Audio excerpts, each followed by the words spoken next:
Well, boys, thank you for joining us on the show. It's good to see you on a Sunday night. Yeah, thanks for having us, man. It's an honor, a pleasure. Sunday. Yeah, balmy and embalming Sunday. Fuck yeah. Well, balmy. Sorry. MASSIC, you guys, MASSIC, well, part of MASSIC, have just released your latest single, Surrender, this past week, and it's such an incredible track, and everyone's just frothing it. The response has just been absolutely just positive. How good's that? Oh, yeah, having a frosty one too. Yeah. But yeah, that's a code word to drink. It's what do you have? What was that? Was that a dolphin torch? He's just drinking energizers. Yeah, just fucking tap water. Yeah, but I mean, the track. Yeah, I mean, it's Brisbane tap water. So that's pretty fucking hard. I got really sick of Brisbane tap water. I done told you it's hard. It is fucked up. It is fucked up. But you know, no. See, this is how we know each other. We just go off track. But of course, I mean, the track is phenomenal, and it comes from a very personal place for you, Si. And I know you've spoken about this publicly before. Of course, your near-death experience. But I mean, could you give us a quick run through on that and how that connects to this track? Sure. So, like, to sort of update it, the original version of this song had different vocals and different lyrics, and none of us, including myself, it just wasn't clicking. Like, to be honest, it was sort of threatening this even being on the album. It was just not clicking at all, and we had it sort of like parked.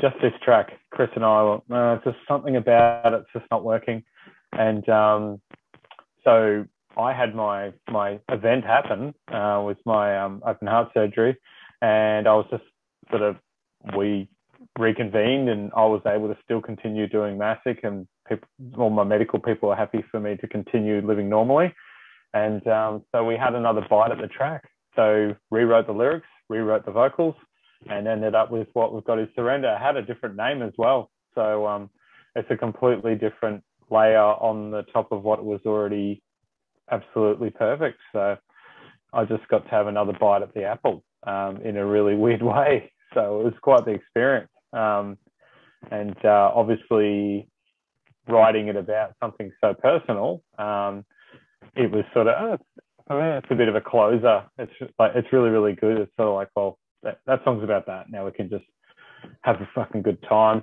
And the boys have been incredible. So it was cool to do that first therapeutically and psycho sort of counselling wise to sort of hit the ground running, rejoin the boys metaphorically and in the clip, and away we go. So that's that. Yeah, that's cool. In the song, you mention your spirit guide guiding you and helping you through. You know, is that a metaphor, or is it something that you actually experience?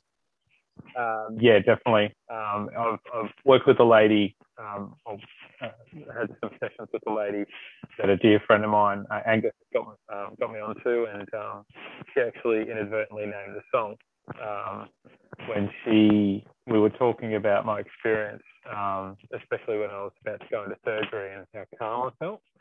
And she said, "Well, what happened, Simon, is you surrendered to it," and that just really struck a real sort of emotion for me. And I said, that's exactly what it felt like. So it was only fair to call the song that. But the spirit guide part is something I experienced just before I went under, and there was someone there, and I can't explain it. And yeah, that said some very, very kind words to me, and that was that. So yeah, so it was pretty crazy. So yeah. I thought, why not go exactly into detail, for people who might like to go that way in their head. So, because it's a lot about yourself, but you've got to want to see it to be able to see it. So, yeah, it was cool. I mean, it's something that I lean into a lot. You know, it's not something I talk about online. I don't know how you guys are, but I know there's some people out there might think, it's a bit woo-woo and whatever, but 100%, I'm a believer. I've seen a whole bunch of stuff. I've seen some shit in my life that, you know, some pretty crazy stuff. But I mean, you know, since the incident, you know, do you find that the connection between all of you has been a lot stronger as a band and as friends? Yeah. Oh, definitely. I think, like, from where I stand, I'm just happy to still be here. So, yeah, that's as simple as that. Every day is just that one extra day. So to still be able to play MASSIC's awesome. So, and these guys are like family to me. So, yeah. What about you? Yeah, well, yeah, like you know how much like you love your friends and the people in general life that mean so much to you. And it's just kind of, you know, a cruel fact that you kind of don't realize how much until you're faced with the scenario where you may never see them again. And yeah, just the flood of emotions that flow through, you know, the panic, the worry, the helplessness, like where we're all like, you know, sweating, sitting by our phones, waiting for Simon's wife, Kat, to, you know, keep us up to date with what's happening. And there's, you know, there's nothing we could do except, you know, leave it to the hands of fate, and even more so leave it to Simon's kick-ass medical team to pull our boy through and fucking give him back to us. Like, we're not ready to let him go. And, you know, that's what happened. It's a fucking miracle, and we're so happy that that's the way it turned out. Absolutely. You know, and I remember, you know, seeing it online and everything like that, and the support was just incredible. Everyone, you know, the outpouring of love for you, mate. Like, not just as a musician, but as someone who's like genuinely just a good fucking dude that everyone just loves, you know, and to see you back out there kicking ass and you know, as a band, like, holy shit, you guys are, like, I've said it many times, not just as my mates, but as a band that I highly respect.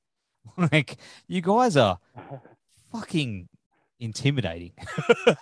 And you came back with the same power, if not more powerful. Yeah. For me, it's just, everything for me is just cool to be able to do, still do.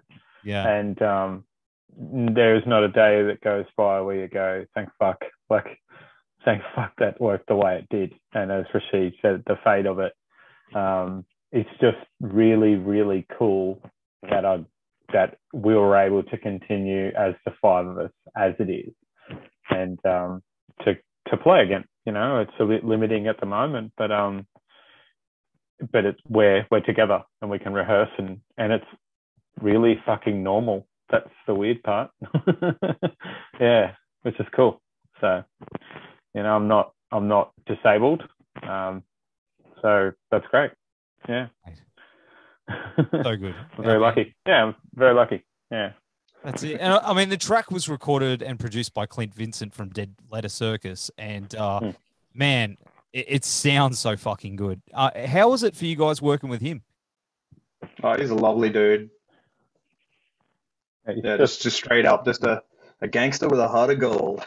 Yeah, he really is. Yeah, he's just an incredible dude, and just on our level, he just wanted to produce something of good quality, of high quality, very high quality, you know. And he's just a pro, and I've been 22 years, and I learned more in that sort of time frame with him doing vocals than I ever did in that 6-month process. It was quite a long, drawn out. The whole thing has been, because we know why. But yeah, just experience in doing vocals and him just absolutely pushing to the absolute end of me, which was really, really cool. That's my personal experience with him. Yeah, he broke me and put me back together again. It was cool. So yeah, he's a dude. And what about you as a bass player, man? Like, you know, you are very, very good at what you do. So how was it working with him? How did he get the best out of you? Originally, we had the plan to do the whole record in like a proper studio setup and surrounding, and it was just as we were putting those plans into place that our old pal starting with C kicked in and fucked everything. So we're like, well, we're not going to really be able to be together in the studio anytime soon. So we kind of went back to how we recorded our first record, Redshift, which was essentially tracking our parts, essentially separately, mostly just hanging out with our guitarist Chris, manning Logic on his Mac, while we just basically tracked in and sent it in. And so it was basically just doing takes in Chris's home studio to the point that we were satisfied, sending them over to Vinny going, "That shit." Do it again. No, it was on point with, like, once again, like Simon said, all of his critique, he wasn't shy on holding back when he didn't think things were quite to the level. It's like, yeah, that's good, but is it good enough? And it's like, yeah, I'll do it again. Yeah. That's awesome. Happily. It was If you think it'll be better, it will be better. Yeah. It was cool because some of the demo session vocals that we did ended up on the album. So the sessions that we did with Chris and the other guys that might have been there, because Rashid did backing vocals as well on this album. Rashid jumped in on some vocals, and it's so good. But actually Surrender was one of those tracks where it was of good enough conviction and quality, of course, to be able to put, and Vinny was able to okay it. So I did some with him, a lot with him, but there was 2 or 3 that were demo vocals. And actually the next song, there's a middle part in it that I just sort of nailed that first demo session. So we kept it because it was what we wanted. So just the whole Spit It Out story, like that was the demo and it worked. The Prodigy, the Breeze, they did a demo of it and they were never able to repeat it. So they went with it. Yeah. Something like that. It's cool. Yeah. And I mean, the cover's awesome too. I love that cover. I mean, it's the ocean, obviously, but it's quite dark. It's unsettling in a lot of ways. Yeah, that's Shane, the other guitarist, taking control of the design work for the album and our promotional materials. So that's all him. Yeah, it's the actual album cover is cool. It sort of gives me a bit of I don't know why I keep saying the color scheme of Total Recall, so I'm down with that. So yeah, me too. Love that movie. I do too. Business or pleasure? Yeah. Is it my makes a man wish he had 3 hands? I got 5 kids to feed.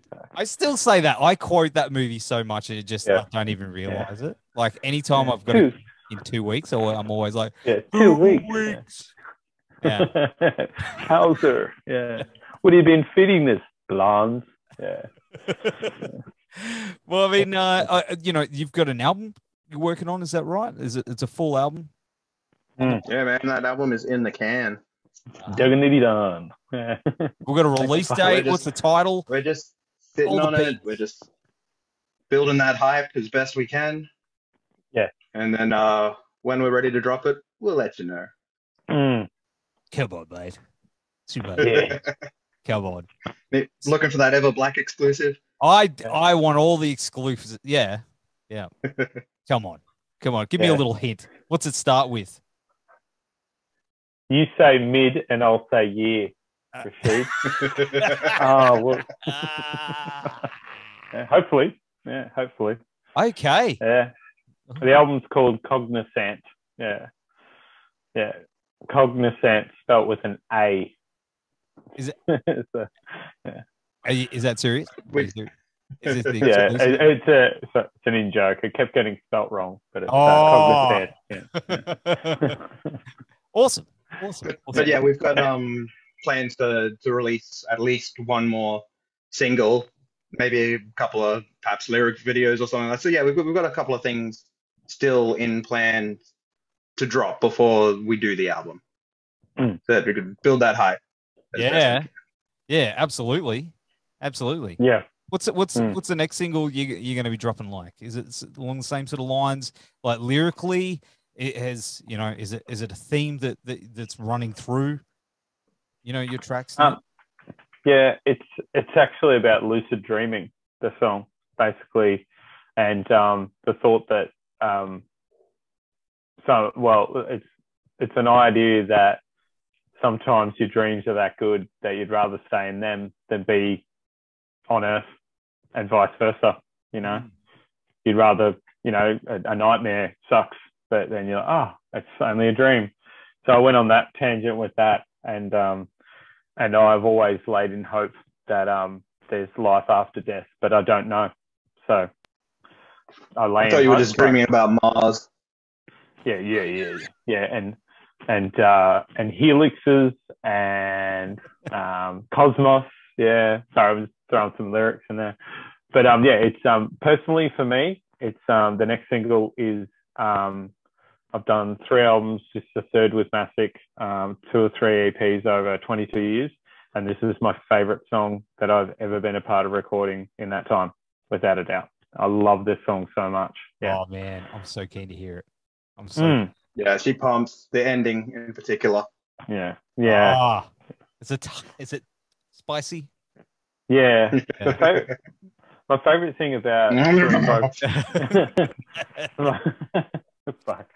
favorite thing about doing there's a lot of things I love about being in MASSIC, but I love when vocally we try some ideas, and Chris and I dick around with vocals a bit when I'm doing them and demo them, and we kind of make a good mistake, or we just go, I'll just go with this. And sometimes it's like, oh my God, like the Surrender was originally.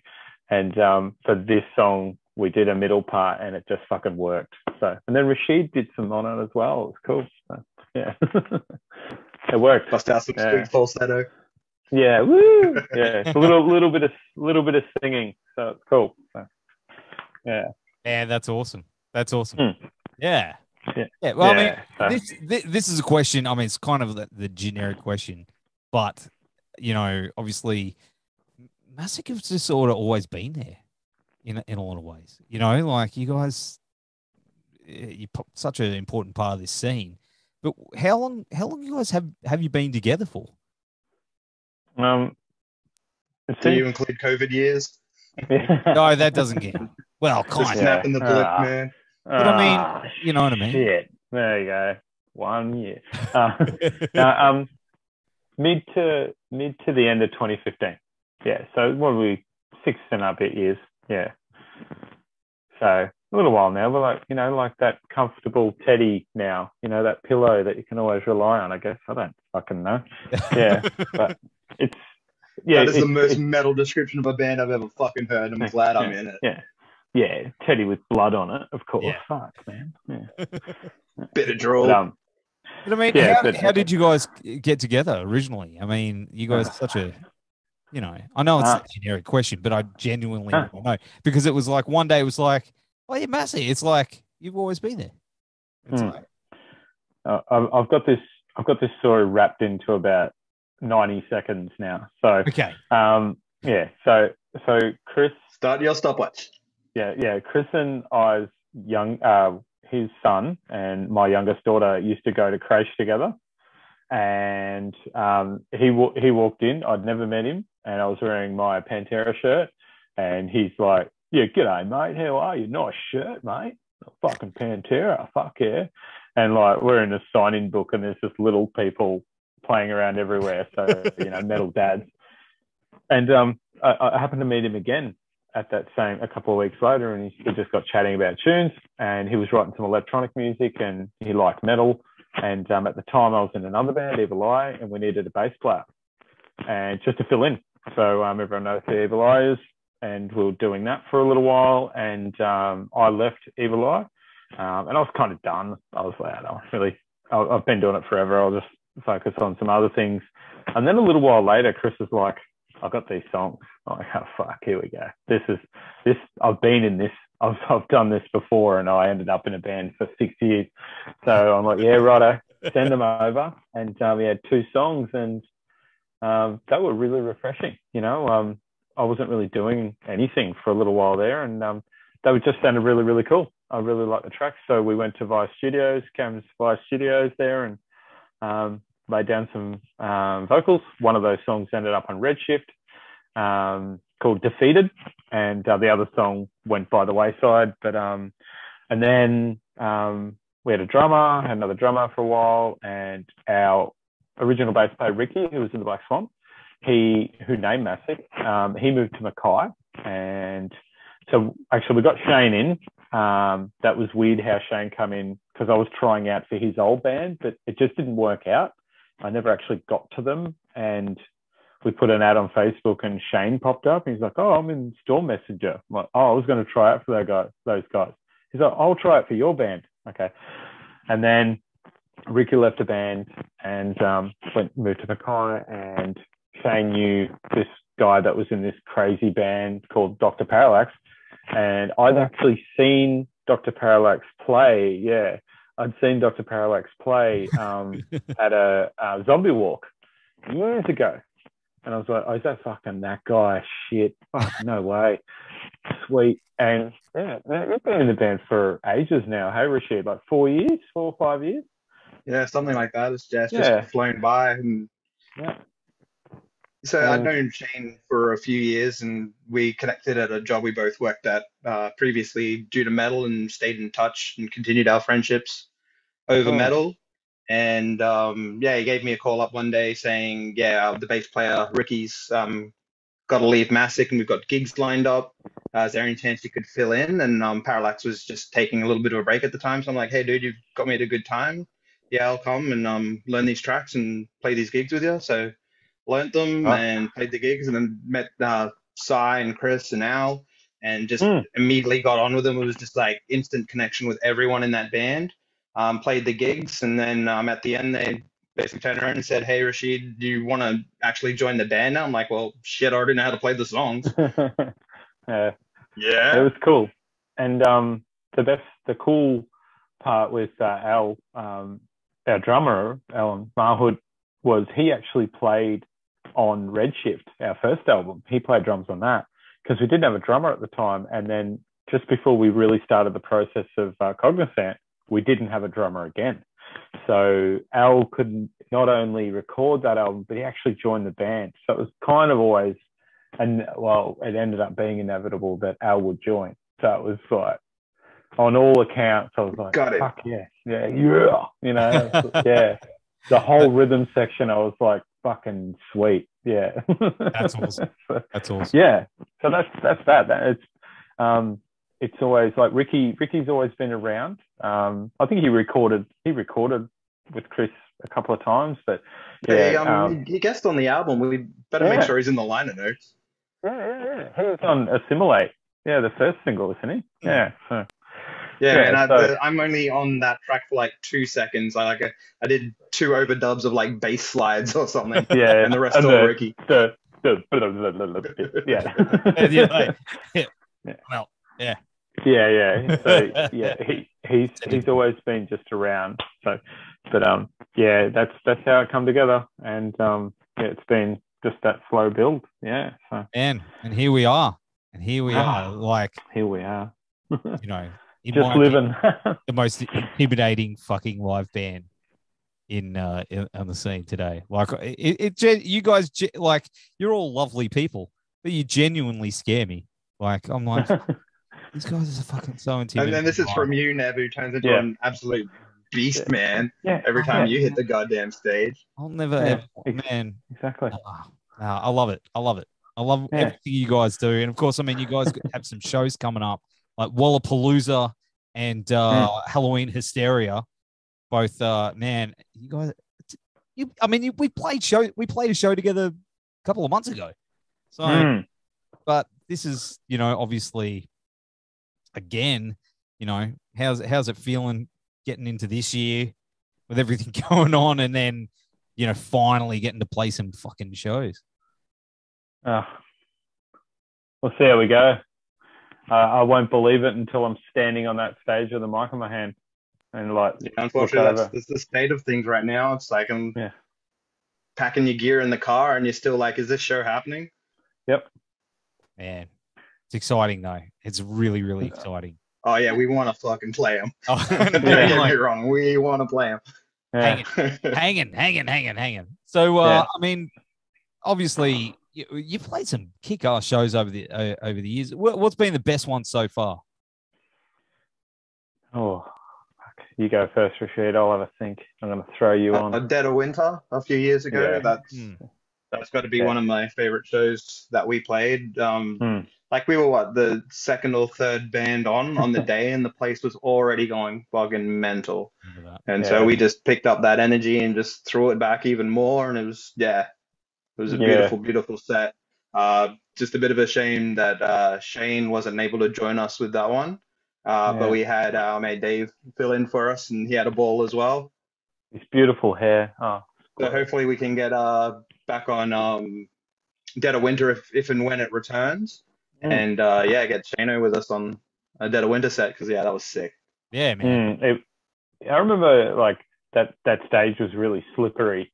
And it was like, because it was so hot. And I remember like I had my back to the where the people stand, the crowd.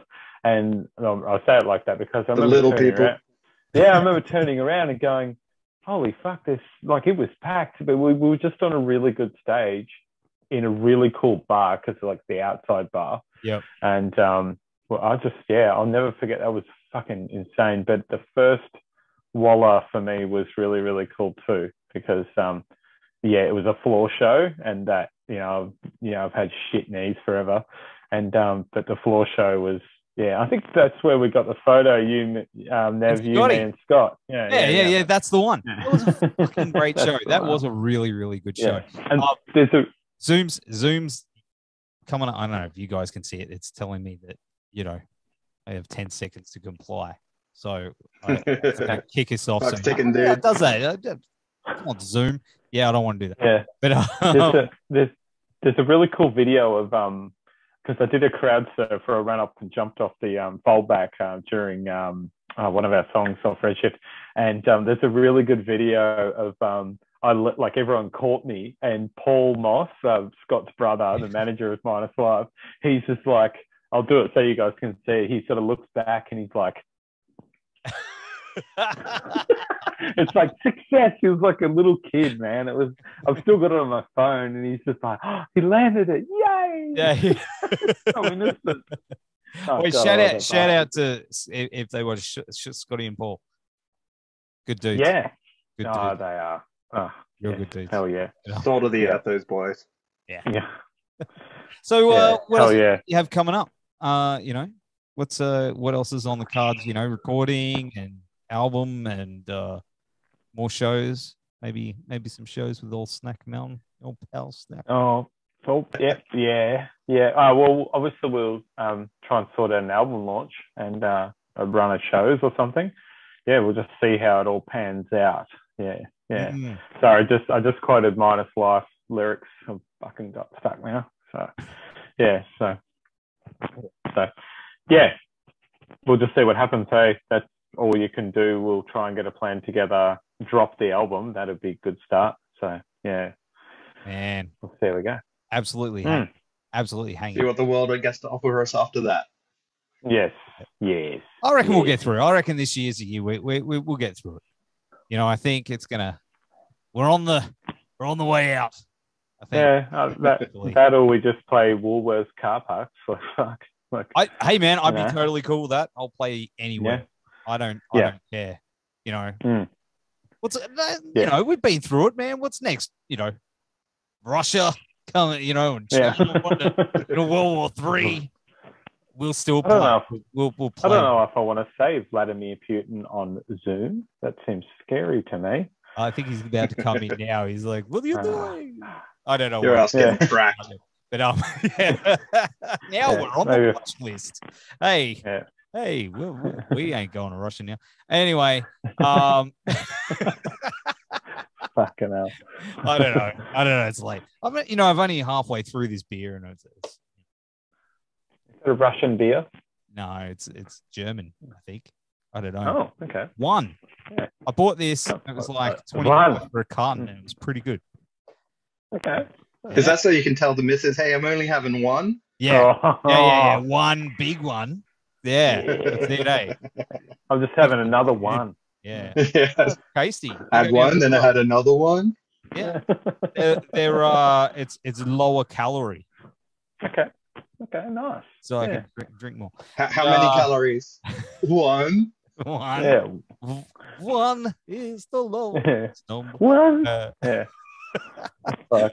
Well, boys, it's been awesome hanging with you. You know, it's always an absolute pleasure hanging. You know, you're the best dudes I know. Oh, incredible life. You are number one. You are number one. Cheers, that. That's you. What are you drinking? What are you having? What's a purple beer? Bloody Foster's. Yeah, I've got a Youngie's double chocolate stout, courtesy of good old Uncle Dan's. But yeah, not too bad for off the shelf. Yeah. Okay. You don't know where else you buy your beers, out of a fridge. Just a cold shelf. Yeah. Excellent. Well, dudes, we will have all the links down here to Surrender and Redshift and everything you have coming up. Until then, stay safe, dudes, and get your ass to Mars. Get your ass to Mars. I keep going.